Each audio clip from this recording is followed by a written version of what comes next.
Hey there everybody, Eric from Outer Limitless coming at you today with another video. So today's story goes like this. I went down to my local FFL to get my wife some pepper spray. She asked me to get her some. I was like, it's probably a reasonably good idea. Went to get some and I figured while I was at it, I might as well throw a few $100 bills in my pocket just in case. And as I went to my local FFL looking through the display case, well, lo and behold, something caught my attention. This Canik. This here is a full-sized handgun, the METE SFT model, which for me pretty much rounds out my 9mm setup. And when I say setup, I'll get into that in a little bit. And so, well, I didn't necessarily set out to buy anything specifically today, but I figured if I saw the right thing and it made sense, I would get into it. And well, I offered a price and the store owner said, yes, we'll do this, rung me up, and here in my hands, we now have this METE. And so the Canik SFT METE, for me, is something that I've kind of been watching. This is not brand new. It's been out a little over a year now. I've watched a number of review channels rave about this firearm. It is in competition with a lot of other options. So there was a lot of competition, and I'd say in this price range, but the Canik SFT METE a little bit lower in price, but it does come with a ton of features. And for me, again, this rounds out my 9mm setup. So today what we're gonna do, it's a first look and impression. I'm literally just getting this out of the box. We're gonna look at the overall features. We're gonna take a look at some of the functions and overall just get a general sense for this firearm. And then in the future, you'll see much more of this. You'll see it in different reviews. It's a platform that I can work off of for other optics, other sort of accessories, which is nice. And you'll be able to see this in some live fire opportunities. And so with that said, I have a whole bunch to do and a whole bunch to share with you. And if you're interested in seeing a little bit more about what I'm about to get into, do me a favor, stay tuned.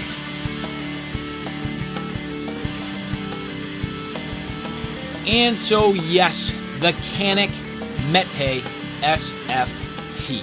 Now this, and I am certainly not an expert, but in essence is an iteration of earlier Canik models with enhancements, listening to customer feedback, and making the changes to really at this point exactly what this platform should be. There are a number of things on this that's going to be fantastic for me, and the first thing really getting into a larger firearm. So at this point, and if you've been watching my channel, you've seen most of my handgun work with a SIG platform, whether it was the SIG P365 or in this case the 365 XL. Now I did opt to move on from the 365. Having the 365 XL, this has become my go-to carry weapon, but at the same time still a little bit small, and I wanted more of a full-size handgun. So stepping it up here with the Canik METE SFT, that's exactly what this is going to do for me. And then beyond that, I had already talked about rounding out my 9mm setup. Well, of course, you've seen me with my Ruger PC carbine. So at this point, I pretty much end up with a 9mm rifle option, my 9mm carry gun, and then more of that full-sized 9mm pistol. And with this, really does round out my 9mm setup. At this point, I feel content. At this point, I feel like I have pretty much what I need to run one caliber and not need anything more for it. And now at this point, as I move forward into the future, maybe I'll experiment with something else. But now, again, my 9mm needs have been met. And so when I say my 9mm needs have been met, maybe I should have said my 9mm needs have been METE, because that's exactly what happened. Now, again, keep in mind, I did not necessarily expect to go this route. I was really, to be completely honest, expecting to get into a full-size SIG handgun. But when I saw this, I was like, I know this comes with great accolades. A lot of, again, reviewers really raving about this particular firearm, and this is how it comes nicely packaged. So as you take a look, a nice presentation. Now, there are a number of different configurations that you can get. Mine is pretty straightforward. It's not bare bones, but at the same time, comes pretty much with the basic necessities and not too much more. So the first thing you can see, this comes in a polymer holster. So you'll notice here, I'm going to drop out the magazine. It does come with two magazines. and a speed loader, which is kind of cool. I've never used a speed loader. I'll probably give this a try. I don't necessarily need it, but at the same time, we'll give it a try. 2 magazines. Now I'm in a poor state that really only allows for a 10 round capacity. So you'll see here my 2 10-round magazines. There's plenty more room in here where these came from. So if you're doing your research, you'll notice that there are a lot of other capacity options out there, but I'm really here today to talk about the Lonely 10, plus 1 in the chamber if I want, but really at this point talking about the holster. Now this is a fairly cheap holster, but it will get me started. It's kind of like a Kydex. It's a molded thermoplastic, which is fine. Has a little bit of a retention screw here, if you could even call it that. Has a couple of clips that are reversible. So this is either outside the waistband or inside the waistband compatible. I will probably give it a shot, see how it works. I would probably rock this, generally speaking, outside the waistband where it is a little bit of a larger handgun. But we'll see how that goes. I might try to EDC this just for the sake of doing it. See if I can get away with a little concealed carry, but that's not really the intent of it for me. But regardless, you'll see this is actually reasonably fit. Clicks in okay, but it's a little shy on the trigger guard, and that leaves me just a little bit bummed out. I wish that went a little bit deeper and had just a little bit of coverage there, but at the same time, I can get on here with ease. You'll notice that this is cut for an optic, and you do have enough room there in your holster, so that is optic cut compatible. Now, additionally, in the box, you'll notice that there are other cutouts. Like, for example, you know, if I wanted to, I could put my other magazine in here. I'm sure there are kits that do come with 3, so this box is kind of universal. You'll notice that if you had the other model, so again, this is a 4.5-inch slide, but if you got the like pro model, I believe it goes out to like a 5-inch or 5.5-inch barrel, and this would accommodate that as well. So little cutouts here, but I don't necessarily need that. Now on the other side of the box, this also comes with some cool accessories. Here you have a little trigger lock. So I have plenty of cable locks, but I actually don't have a true dedicated trigger lock. So it's kind of nice to add that to my safety and security measures. I'll keep this around. Here we have a full-size magwell adapter. So in other words, this actually goes right on the factory magwell here, which is already a fairly nice size. If you've watched other reviewers, you've heard them talk about this. It does flare out fairly nice, but at the same time, I am definitely gonna rock this on here. So I'm gonna have to find the bolt and get that into place, but you'll notice that sits on there nicely, and that's really, really cool. I love that. Inside here, a couple of plates. So as you notice, there are a couple of plates. Now these are plastic, so kind of cheap. I wish these were metal, but these are optics mounting plates, which again, you know, I don't understand the cheap nature of plastic. I mean, this is such a small part. Just give it a nice quality, you know, aluminum plate. That would have been more than reasonable, but again, plastic. And the box does also look to have cutouts. I believe there is a kit that comes with optics. So you can see here, this would come with, you know, one of your smaller, low profile red dot optics. And then on this side, so again, just a nice presentation overall. You'll notice here all the paperwork, so a nice owner's manual and a bunch of different information that you'll need to get started. So not just the owner's manual, but you'll see here content in the box, which if you pay attention to this, it'll kind of save you a little bit of time. Your disassembly and reassembly instructions for field stripping, ATF notification, NRA membership card, and a Canik registration card if you so choose. Now, additionally, in this particular kit, you'll notice this does come with an additional back strap. So I do have 2 different back straps. I'm not sure exactly what I'm gonna rock, and it's hard to say. I feel like the one that's on here has maybe a little more bulge to it, and it fills out my hands literally perfect, so I probably won't even mess with that. Here is a punch. So there are some roll pins for full disassembly and the ability to completely strip the firearm. So this will definitely come into play. Very useful tool. Here your handle for some patches and a bore cleaning brush, which this texture is perfect. I feel like this is like a nylon, so it's not overly aggressive. And I generally, anytime I clean anything, go from least aggressive to the most aggressive. So I will start with the least aggressive method. This is a wonderful texture, and I can tell you this is about perfect for what you'd need. So I'm glad this comes right in this kit. And then this baby little Canik firearm here, which is a multi-tool. So again, you end up with sort of like a hex key, but that's actually a bit driver. And as we take a look inside here, there are bits and important pieces, which I was like, oh my God, I'm missing hardware, because I really do want to put the flared magwell on the bottom, but it does require hardware. And I was like, oh crap, mine didn't come with it. But the sneaky people at Canik doing a nice job and just hiding it right in the handle of this baby little handgun. So multi-tool, multi-purpose, and also the ability to stash some bits or hardware. Really, really cool. And so as you look at it as a whole, this does come with a nice amount of accessories and a nice amount of forethought. And that's the first thing, just getting into this and enjoying my user's experience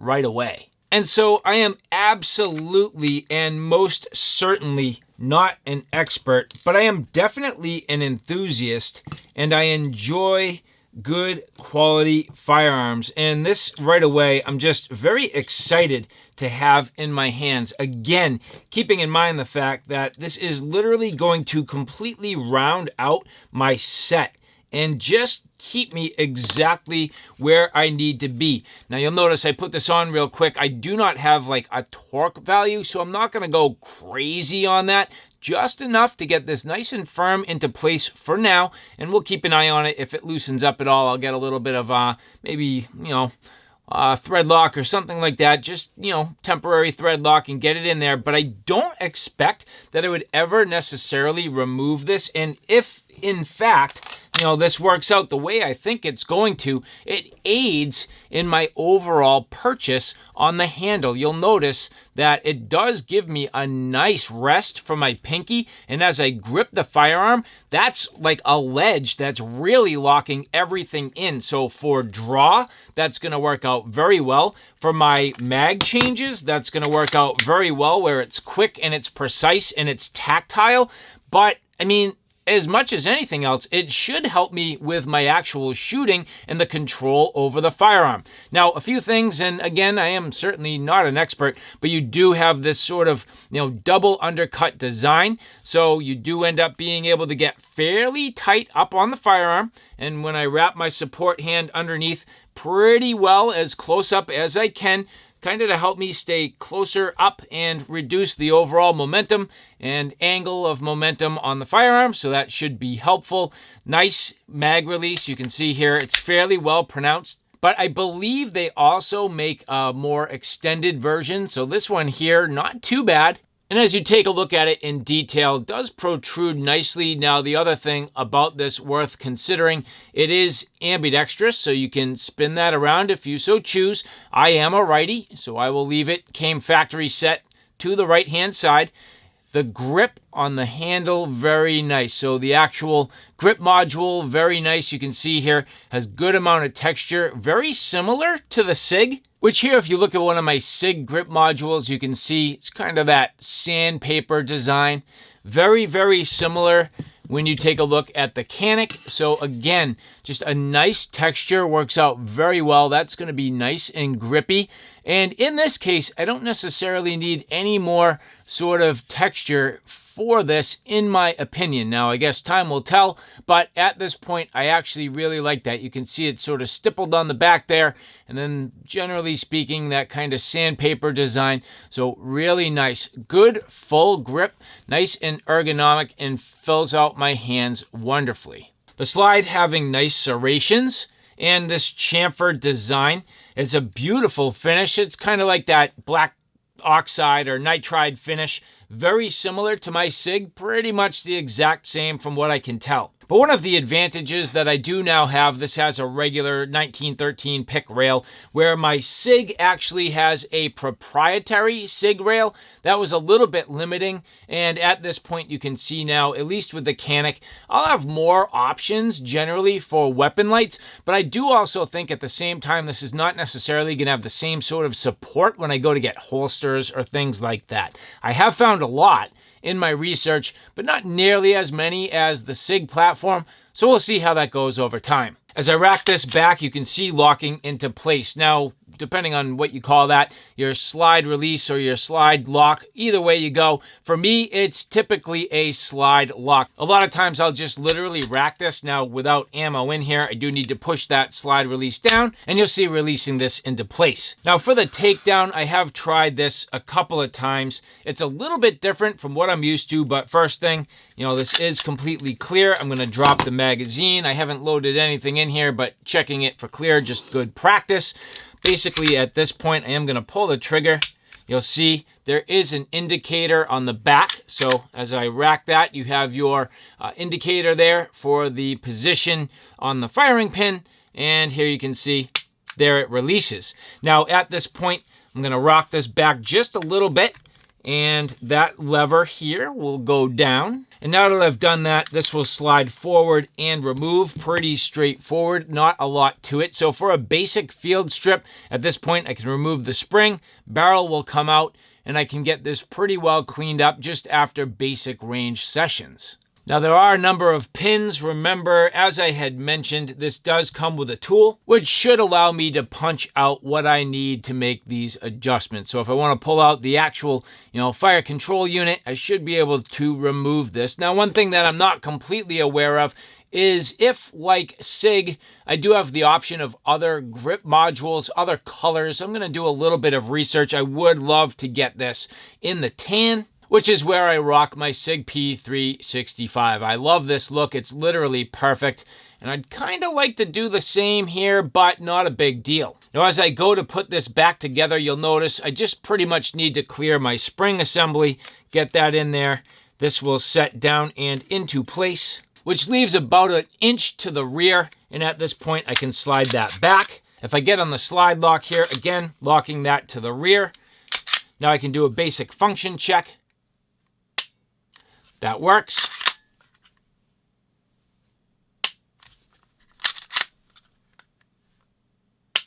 No problem. So very easy, fairly straightforward in terms of your ability to field strip this and get to work. Now you'll notice here the Canik logo on one side, flipping this over. You do have the METE SFT on the other, Century Arms, Georgia, Vermont. And the only last thing worth mentioning, and I am, again, certainly not an expert, but the actual trigger here, as I pull, there's your take up to about there. So take up, you hit that wall, nice break. And in terms of reset, again, here we go. We're going to pull this in, pull back, there's your take up, there's your break. And quick reset, like super quick. Right away. So that's what people, I believe, are saying is really the nice thing about the Canik. The trigger, very well done. Nice overall take up, wall, and reset. But I'll only learn that by going to the range. Now, in terms of the sight, you do have rear dovetailed sights and front dovetailed sights. These are pretty straightforward. You end up with your white dot. These do not have tritium or any sort of night sights to them, which is what I had come to appreciate with the SIG P365 and 365 XL. But notice I have since gone to the red dot, which unfortunately for me means I lost my rear sights. But the awesome thing with the Canik is the way the slide is cut. I actually have my factory sights all the way to the rear, and I can lose that plate, install an optic, and then potentially co-witness with my iron sights. So that's awesome. And the other thing that I like about this, again, one of the things that I said, and I don't know if you really picked up on that, but this for me is going to be a nice platform to work off of. I really, at this point and at the heart of it, do not want to mess with my carry pistol. This is what it is, period. This is not going to change. It's going to stay exactly like this. Same weapon light for the most part. I might try one other thing. Same optic, same setup. Nothing going to change because I want to get completely proficient with this, understand it, and know it's going to be reliable. But for something like this, to be completely honest, I have no problem playing around. It's not intended on being my full carry pistol, nor even home defense. This is really more like a range pistol where I can play with different things. So if I want to try different sights, I might do that. If I want to play with different optics, I might do that. It does come with a match grade barrel, so they say, but if I wanted to play with other barrels, I could do that. Different weapon lights, I could do that. So this for me, again, I think is just going to be a real nice platform as I continue to move forward in 9mm. And so when it really boils down to it, again, I'm really just a novice in the world of firearms. But what I can definitively tell you is the Canik METE SFT is absolutely going to fill the need for me for my more full-size handgun. I mean, it's not the largest, it's not the smallest, it's kind of in the upper middle, but perfect. That 4.5-inch barrel, I could definitely carry this if I wanted to try. It's a little bit bigger, fills out my hands amazing, and I think it's just going to be fun to work on, to enjoy, to get it to the range, and to try other products with this. So at this point, this was just a first look and impression, getting it out of the box, getting it in my hands, making sure functionally it was going to work just fine. I'm going to run some dummy ammo through this, test it for basic functionality, make sure everything works, and then the next thing for me, I'm going to get it out to the range. And so much more to come. Thank you guys for following along. If you like this content, do me a favor, take a look at my Outer Limitless channel, which is more on my primary gear.